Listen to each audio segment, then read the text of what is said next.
Türkiyənin Orman Ümumi Müdürlüyünə məxsus 2 yanğın söndürmə təyyarəsindən biri ilə radio əlaqəsinin kəsildiyi açıqlanıb. 2 ədəd AT-802 tipli yanğın söndürmə təyyarəsi planlaşdırılmış texniki xidmət fəaliyyət çərçivəsində 12 noyabr çərşənbə günü saat 10:24-də Çanaqqaladan Xorvatiyanın Zaqreb şəhərinə yola düşüb.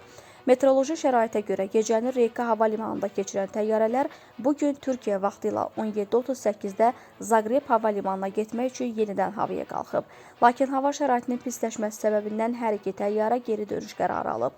Geri dönüş marşrutu zamanı təyyarələrdən biri Reyka hava limanına təhlükəsiz eniş edərək, digər təyyarə ilə Türkiyə vaxtı ilə 18:25-də radio əlaqəsi kəsilib.